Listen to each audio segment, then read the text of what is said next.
이 이영선 전 청와대 경호관이 어제 1심에서 실형을 선고받고 법정 구속이 됐다고. 아, 그래요? 어허, 네. 그렇게 해서 이제 뭐 이게 혐의를 보니까 뭐 네. 무면허 의료진을 청와대로 들여온 점, 네. 그리고 뭐 청와대 이 차명폰 51대를 개통해서 박 전 대통령과 이 문고리 3인방을 은밀하게 통화할 수 있게 한 점, 아하. 그리고 청문회는 또 이유 없이 3번이나 맞아요, 안 불출석한 나왔어요. 점, 그렇죠. 이런 점을 들어서 여러 가지 문제가 보인 것으로 나타났습니다. 네.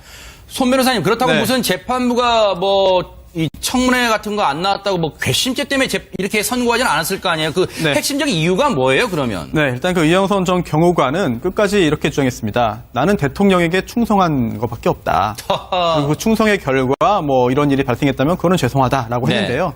여기에 대해서 재판부는 이렇게 말했습니다. 이 충성이라는 게 국민과 국가에 대해 해야 되는 것이 국가 원수가 잘못된 일을 할 때 맹목적으로 충성하는 것은 당연히 그러게 잘못이다라고 말입니다. 했습니다. 네. 더더군다나 이 형법 규정을 넘어서 헌법에도 이런 규정이 있는데요. 7조입니다. 공무원은 국민 전체에 대한 봉사자이고 국민에 대한 책임을 진다라고 되어 있습니다. 이제 그 국가 원수가 네. 어떤 잘못을 한다면은 거기에 대해서 자신의 그 소신껏 이야기를 하는 것이 공무원의 자세이지 네. 무조건적으로 맹목적으로 이제 그 박근혜 전 대통령에 대해서만 네. 뭐 도움을 주기 위해서 행동했다라고 한다면 그로 인한 그런 법적인 책임은 당연히 져야 되는 것이고요. 네. 특히나 이제 그 어제도 재판부가 판결문을 통해서 이런 말을 했습니다. 이제 그릇된 일탈, 대통령과 최순실 씨 등을 말하겠죠.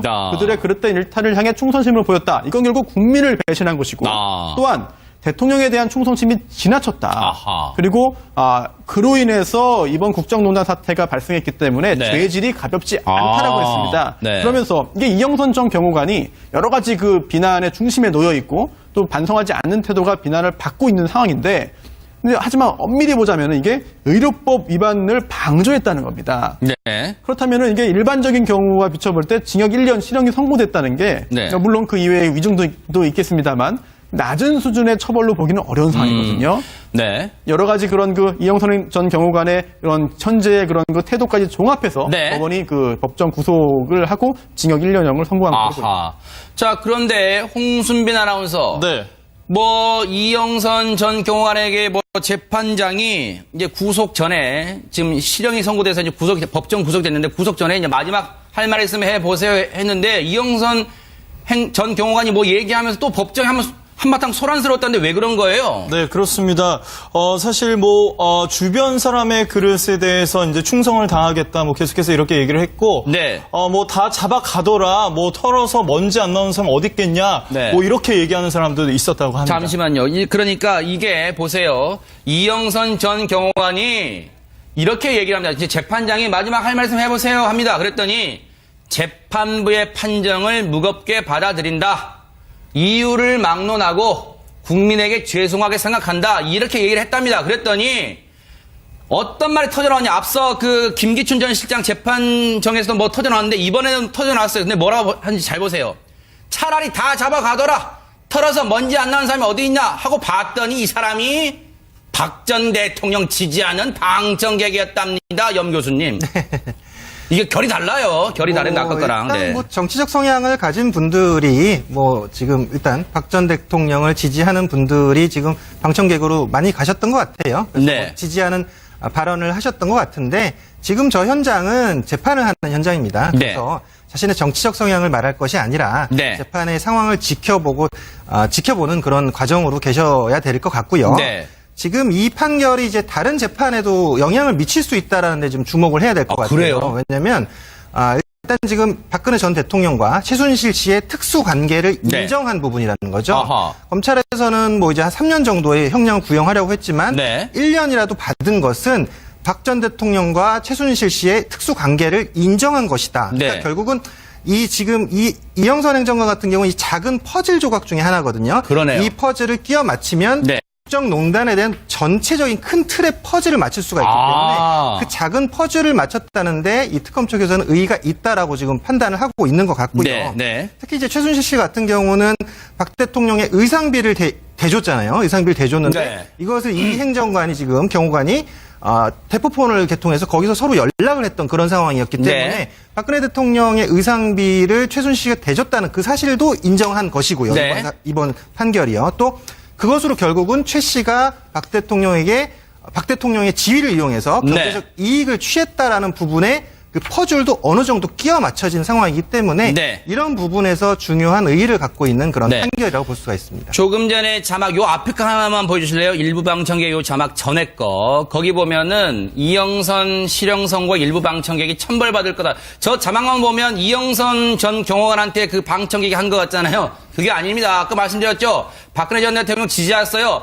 이영선 전 경호관에게 실형을 선고한 재판부 그리고 검찰 천벌받을 거다. 지금 그렇게 항의를 하고 있답니다. 네, 이 이영선 전 청와대 경호관이 어제 1심에서 실형을 선고받고 법정 구속이 됐다고. 아, 그래요? 어허, 네. 그렇게 해서 이제 뭐 이게 혐의를 보니까 뭐 무면허 의료진을 청와대로 들여온 점, 그리고 뭐 청와대 이 차명폰 51대를 개통해서 박 전 대통령과 이 문거리 3인방을 은밀하게 통화할 수 있게 한 점, 그리고 청문회는 또 이유 없이 3번이나 불출석한 점, 그렇죠. 이런 점을 들어서 여러 가지 문제가 보인 것으로 나타났습니다.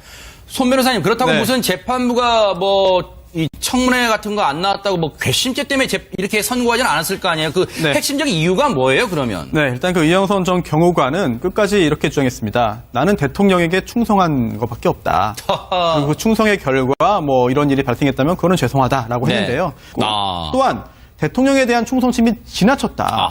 그리고 그로 인해서 이번 국정농단 사태가 발생했기 때문에 죄질이 가볍지 않다라고 했습니다. 그러면서 이게 이영선 전 경호관이 여러 가지 그 비난의 중심에 놓여 있고 또 반성하지 않는 태도가 비난을 받고 있는 상황인데 근데 하지만 엄밀히 보자면 이게 의료법 위반을 방조했다는 겁니다.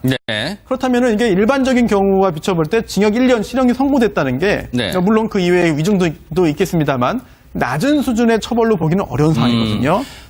여러 가지 그런 그 이영선 전 경호관의 그런 현재의 그런 그 태도까지 종합해서 법원이 그 법정 구속을 하고 징역 1년형을 선고한 거죠. 자, 그런데 홍순빈 아나운서. 뭐 이영선 전 경호관에게 뭐 재판장이 이제 구속 터져나왔어요. 근데 뭐라고 하는지 잘 보세요. 차라리 다 잡아가더라. 털어서 먼지 안 나는 사람이 어디 있냐 하고 봤더니 이 사람이 박 전 대통령 지지하는 방청객이었답니다, 염 교수님. 이게 결이 달라요. 결이 다른 아까 거랑. 일단 뭐 정치적 성향을 가진 분들이 뭐 지금 일단 박 전 대통령을 지지하는 분들이 지금 방청객으로 많이 가셨던 것 같아요. 그래서 뭐 지지하는 발언을 하셨던 것 같은데 지금 저 현장은 재판을 하는 현장입니다. 그래서 자신의 정치적 성향을 말할 것이 아니라 재판의 상황을 지켜보는 그런 과정으로 계셔야 될 것 같고요. 지금 이 판결이 이제 다른 재판에도 영향을 미칠 수 있다라는 데 좀 주목을 해야 될 것 같아요. 그래요? 왜냐하면 일단 지금 박근혜 전 대통령과 최순실 씨의 특수 관계를 인정한 부분이라는 거죠. 구속 전에 지금 실형이 선고돼서 이제 법정 구속됐는데 구속 전에 이제 마지막 할 말 있으면 해보세요 했는데 이영선 전 경호관이 뭐 얘기하면서 또 법정에 한바탕 소란스러웠다는데 왜 그런 거예요? 네, 그렇습니다. 사실 주변 사람의 그릇에 대해서 이제 충성을 다하겠다, 계속해서 이렇게 얘기를 했고, 다 잡아가더라, 털어서 먼지 안 나오는 사람 어디 있겠냐, 이렇게 얘기하는 사람들도 있었다고 합니다. 잠시만요. 그러니까 이게 보세요. 이영선 전 경호관이 이렇게 얘기를 합니다. 이제 재판장이 마지막 할 말씀 해보세요 합니다. 그랬더니 재판부의 판정을 무겁게 받아들인다. 이유를 막론하고 국민에게 죄송하게 생각한다. 이렇게 얘기를 했답니다. 그랬더니 어떤 말이 터져나왔냐. 앞서 그 김기춘 전 실장 재판정에서도 뭐 터져나왔는데 이번에는 여기에 대해서 재판부는 이렇게 말했습니다. 이 충성이라는 게 국민과 국가에 대해 해야 되는 것이 국가원수가 잘못된 일을 할 때 맹목적으로 충성하는 것은 당연히 잘못이다라고 했습니다. 더더군다나 이 형법 규정을 넘어서 헌법에도 이런 규정이 있는데요. 7조입니다. 공무원은 국민 전체에 대한 봉사자이고 국민에 대한 책임을 진다라고 되어 있습니다. 이제 그 국가 원수가 어떤 잘못을 한다면은 거기에 대해서 자신의 그 소신껏 이야기를 하는 것이 공무원의 자세이지 무조건적으로 맹목적으로 이제 그 박근혜 전 대통령에 대해서만 도움을 주기 위해서 행동했다라고 한다면 그로 인한 그런 법적인 책임은 당연히 져야 되는 것이고요. 특히나 이제 그 어제도 재판부가 판결문을 통해서 이런 말을 했습니다. 이제 그릇된 일탈 대통령과 최순실 씨 등을 말하겠죠. 그들의 그릇된 일탈을 향해 충성심을 보였다. 이건 결국 국민을 배신한 것이고